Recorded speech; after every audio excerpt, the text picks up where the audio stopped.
Hello नमस्कार दोस्तों, मैं सहदेव मीणा।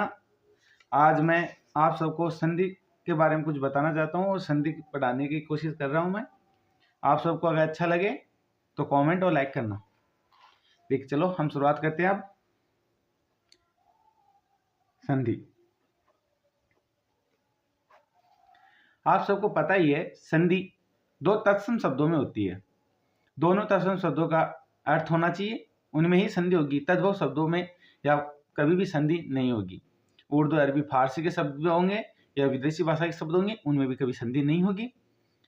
संधि हमेशा तत्सम शब्दों में होती है और आप सबको संधि की परिभाषा पता है। चलो फिर भी मैं बताता हूँ। जब कोई दो सार्थक शब्द आपस में मिलते हैं और उनमें विकार उत्पन्न होता है तो वो संधि होती है। चलो ये है इसकी सिंपल भाषा परिभाषा। चलो अब इसकी एक और परिभाषा बोल के सुनाता हूँ आपको। जब दो वर्णों में आपस में मिलते हैं एवं उनमें मिलन से शब्द के उच्चारण और लेखन में परिवर्तन हो जाता है तो उसे संधि कहा जाता है। अब इससे आगे हम एक उदाहरण देकर समझाते हैं। जैसे कि पुस्तक, धन, आलय, तो ये शब्द बनता है पुस्तक काल लय। इसके अंदर यहाँ पर काम में विकार उत्पन्न हुआ है। यहाँ पे का हुआ है क्योंकि यहाँ से कैसे निकला है ए और यहाँ प्लस आ, आले का आ लिया गया है और दोनों का मेल होने से यहाँ पर आ बना है। फिर शब्द बना है पुस्तकालय। चलो एक और उदाहरण देख के देखते हैं। जैसे कि हम देख सकते हैं, एक और उदाहरण है जगत, धन, ईश। तो ये शब्द बनता है जगदीश।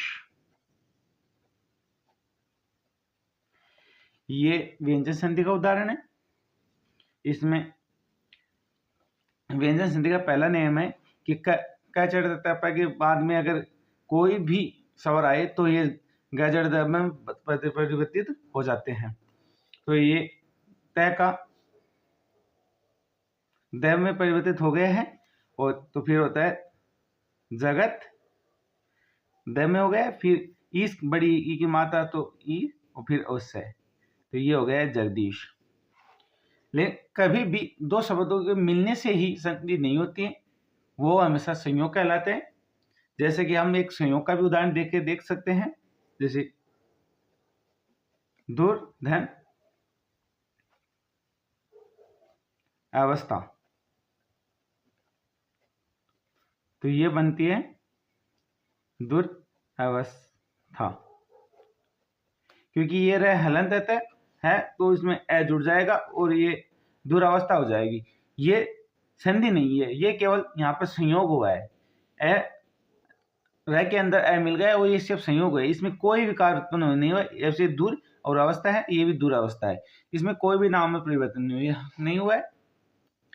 और संधि तीन प्रकार की होती है, आप सबको पता ही है।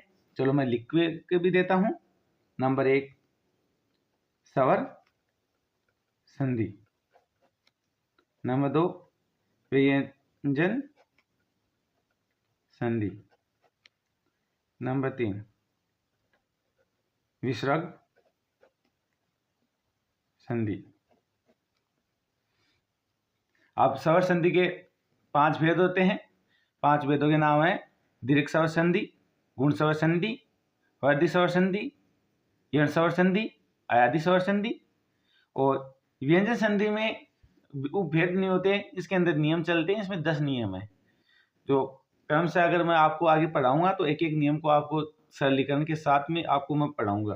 विसर्ग संधि में भी नियम चलते हैं, इसमें भी कम से कम 7 नियम है, तो इनके तहत मैं बताऊंगा। फिर इनमें कुछ अपवाद चलते हैं, वो फिर ऐसे करके मैं पूरी संधि आपको बताऊंगा, पढ़ाऊंगा। अगर आपको मेरे से संधि पढ़ना अच्छा लगा है और तो कमेंट करना, लाइक करना, शेयर करना।